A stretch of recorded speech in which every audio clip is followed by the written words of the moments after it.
What? You were going to stay with us? I didn't make a reservation for you. My mind goes blank to hostility. We're on a family vacation, which I didn't even want to go to in the first place, to a fancy hotel. My husband pretends not to be aware of her animosity toward me and walks away. We'll see you at the checkout, Emily. They leave me behind and disappeared into the luxurious hotel. My name is Emily. I finally turned 30 this year. I'm a stay-at-home mom living with my husband Spencer, my mother-in-law Kate, and my son Sean, who turned 3 this year. Spencer and I met on a blind date 7 years ago and ended up marrying. We've been living an ordinary life without any big quarrels and are known to be a couple very much in love among the neighbors. 2 years after we got married, we had our son. Spencer was busy with work, but he actively helped me with childcare. I had no complaints about him. We were living in a normal family environment, but after the birth of Sean, it started to deteriorate. 6 months ago, my father-in-law passed away, and Kate was to move in with us. The last time I saw her other than at the wedding was when Spencer and I visited her to announce our engagement. So it had been a long time since. My first impression of her was not a very good one. My father-in-law, on the other hand, treated me kindly and gave me a very good impression. Spencer, are you sure she is the right woman for you? I'm worried she is going to give you a hard time. I remembered she blatantly spoke her mind. Spencer tried hard to make her accept the marriage, but the way she looked at me was not very nice. We managed to get her approval after some persuasion from her husband and Spencer. I still think that she shouldn't have openly made such remarks in front of me to this day. I was worried if we could get along once she moved in with us. I tried to be positive and switched my mind to do my best with her. When she and her belongings arrived at the house, I helped her unpack. She was very kind to Sean, who turned 3 years old. While she took care of him, Spencer and I unpacked. I asked him to take care of the heavy stuff, and I organized the small things. The unpacking went smoothly, and there was only the small stuff left for me to do. This is supposed to go over here. I wonder what kind of education you went through. It was a fake plant that could be put anywhere. I put it there to improve the atmosphere of the room, but Kate pointed it out to me. Although I was displeased with the way she reacted, I tried to think she was just particular and moved it to the spot she wanted. She looked after Sean for a little while and started watching TV without offering to help me. I didn't even have time to pay attention to him, but she scolded me to watch him. I had my hands full with him and unpacking, but I couldn't ask Spencer, who was taking a rest after carrying heavy things, to help me out. I finished tidying up with mixed feelings. I tried to think that she was feeling unsettled about changing her living environment and pushed away my frustration for her. After that, her criticism continued every day. One morning I woke up early, prepared breakfast for all of us, and tried to take a rest. The house is messy. If you have time to rest, clean it up. She never gave me time to rest all day long. While she always criticized how I did things, she was hardly ever at home during the daytime, let alone doing anything herself. I was getting mentally strained by such a life. I decided to talk to Spencer about her. She must be having a hard time since Dad's gone. Take it easy on her. He wasn't any help. Even though he knew how she treated me, she didn't intervene. I used to put my hands on my forehead in bed and drifted off to sleep in despair every night. Regardless of my feelings, my 3-year-old son cried at night. Unable to bear the fatigue and sleepiness, I couldn't bring myself up, and Spencer rushed to his side. Kate must have woken up by the noise and shook me violently. How are you still sleeping when your son is crying? How can you leave it to Spencer, It's a woman's job. She yelled at me for being exhausted and unable to move. I didn't want to make things worse, so I quietly got up and went to Sean. I ended up getting no sleep that night. Spencer was off that day, so I was thinking about what to cook for lunch. Spencer is off today, so I will make something. Kate started preparing. When she put the meals on the table, one plate was missing. It looks like one portion missing. I made it for Spencer, who works hard, and my grandson. Of course there's none for you. Make your own. I was absolutely mortified. I had been wondering if she was bullying me, but it became clear at that point. It wasn't that I had been unaware of it for a long time. I couldn't stand her without thinking that she was just being hard on me to make me a better wife. If I didn't think that way, I would have broken down. I couldn't talk back to her, so I confided in my friend after I dropped off Sean at daycare. That's definitely bullying.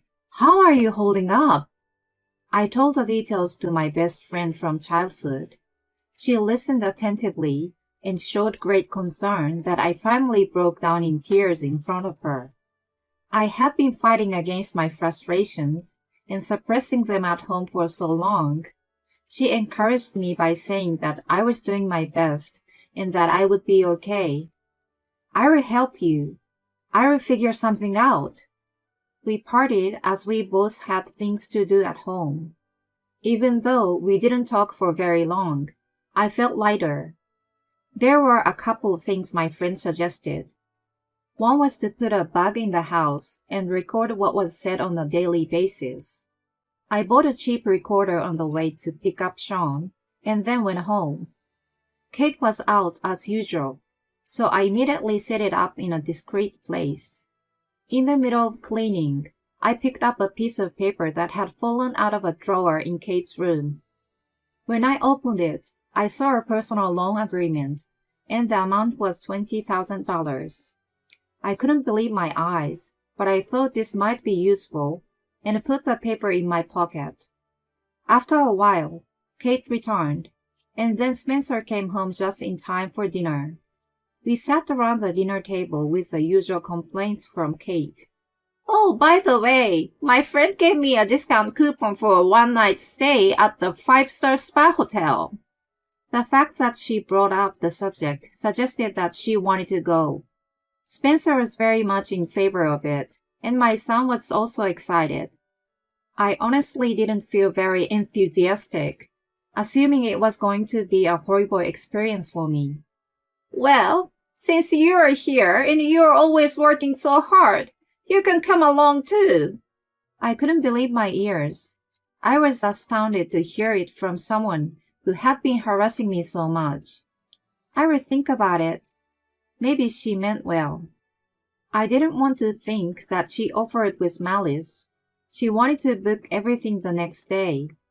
I couldn't sleep that night, trying to decide by the next morning, so I sat on the sofa for a long time contemplating.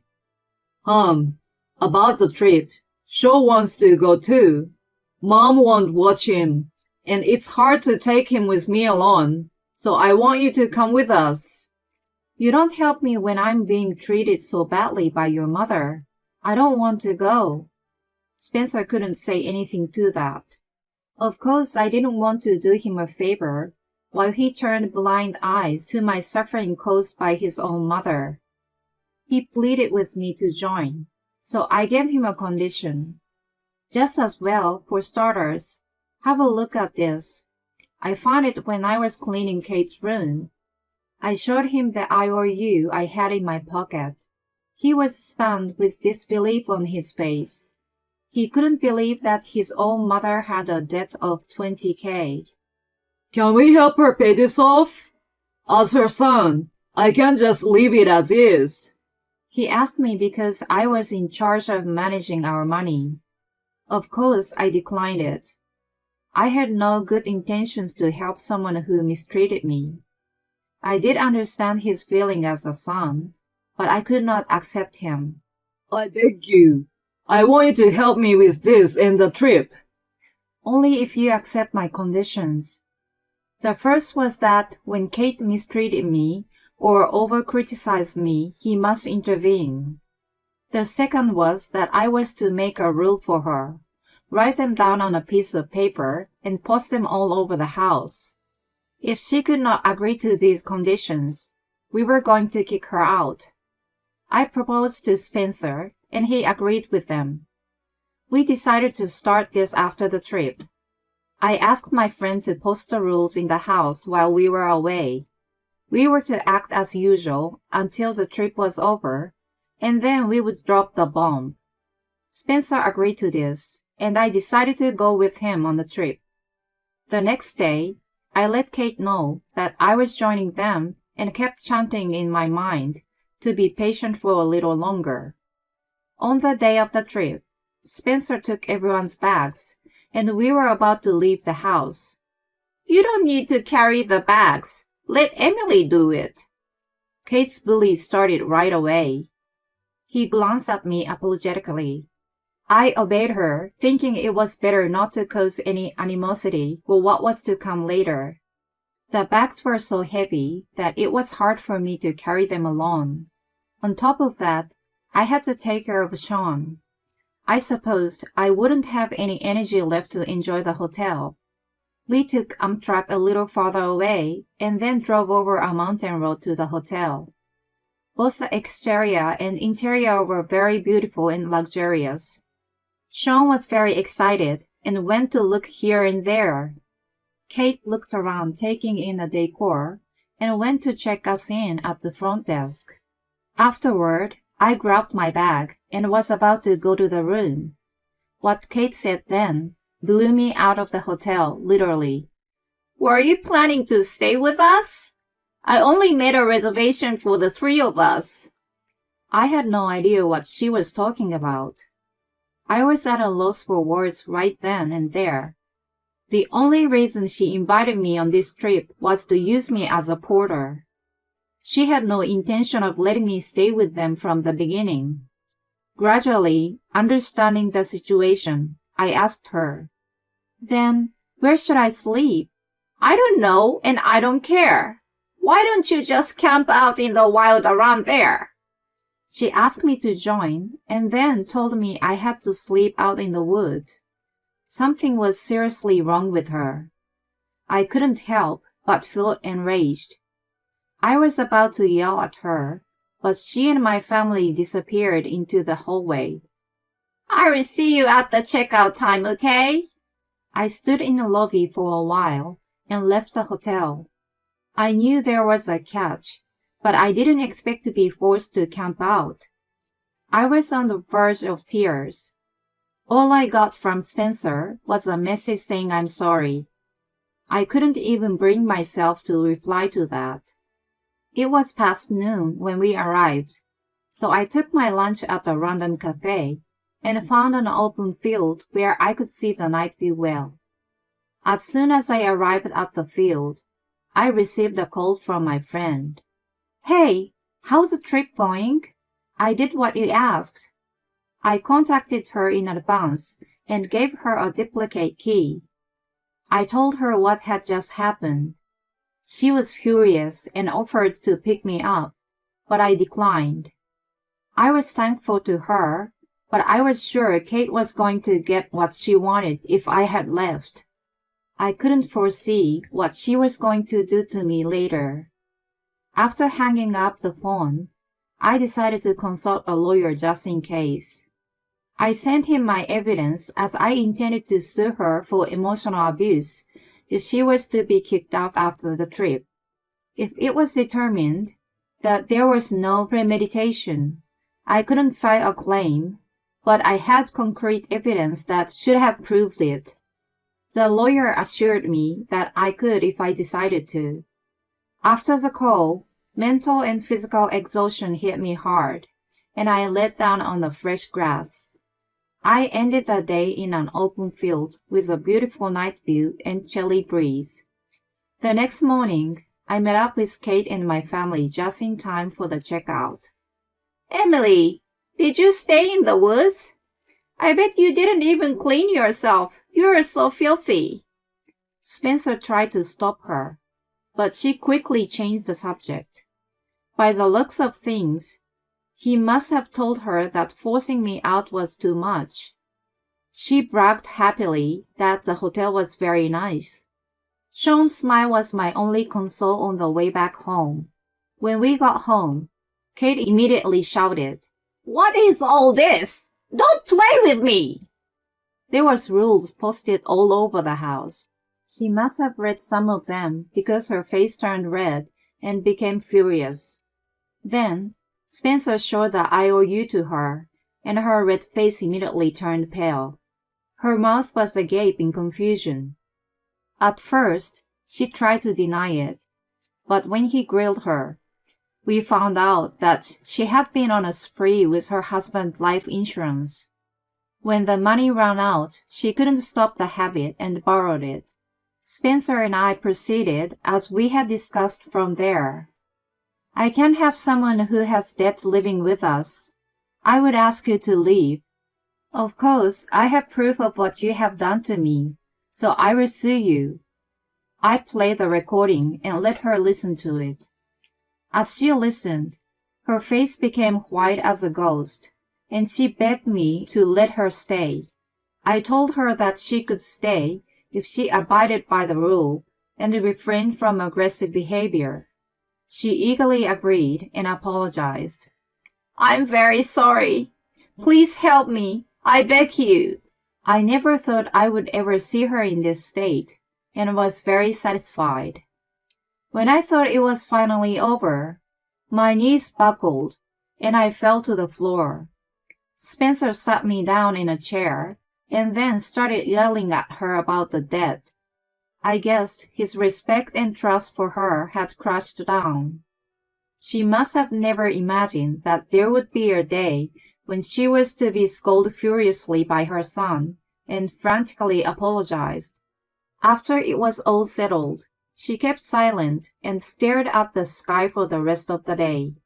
The atmosphere of the household changed drastically the next day. I woke up early in the morning as usual and prepared breakfast. It must have become a habit or just forgotten, but Kate immediately made a nasty remark. What was different from usual was a change in Spencer's attitude. "Mom, we just talked about this yesterday." He spoke out in a firm tone, so she choked on her words and went to sit on the sofa. I almost laughed a little at the scene, but I held it in and went back to preparing breakfast. Spencer felt guilty about not being a protector and couldn't stand strong against Kate, who raised him. I knew in my heart that he was a kind man. There must have been something on his mind to turn blind eyes, so I didn't blame him. I really needed him on my side, but I couldn't hate the man I fell in love with. He apologized to me in tears. After that, he started to watch over me, and Kate's attitude toward me improved by the day. She still pointed out some minor things to me, but I didn't feel any malice from her. I hoped she was going to stay like this. I could finally live with ease and keep a healthy mind. The debt payment was $700 a month, and Spencer and I cooperated to pay it back. As Kate was too old to work, I got a part-time job and was balancing work and home. She was responsible for taking my son to and from daycare and was doing a good job. Because of her bad habit, Spencer managed her finances. My family changed it little by little for the better. No matter how much you love your husband, if your mother-in-law is terrible, you might think of divorce. I couldn't bring myself to do that, but if I had separated earlier, I didn't have to listen to terrible remarks about myself and camp out in the field. Fortunately, I found an IOU that helped me rebuild my family. Maybe I was lucky. I'm also grateful to my friend for listening and encouraging me. Without her, I had no one to vent, and for sure, I would have had a mental breakdown. I feel from the bottom of my heart that I must keep cherishing our friendship. Whenever I remember the pain I have been through, I get teary and pat my own shoulder. At least, I have tried my best to hold my family together. Even when I was depressed and had no motivation to cook and clean, I completed my tasks so that everyone can have a decent life. I've tried my best to make sure that my son is not inconvenienced. That's why the sense of accomplishment fills my heart. I may not be able to forgive Kate, but she would always be my mother-in-law. I would like to treat her kindly. A few years have passed since then, and my son has grown up to start preschool. We are almost finished paying off the debts and are considering moving to a new house. Kate has started to help me a little since then. My relationship with Spencer has become better than before, and we are even thinking of having another child. My family is already very stable, and I am very content now. I will continue to do my best for my family.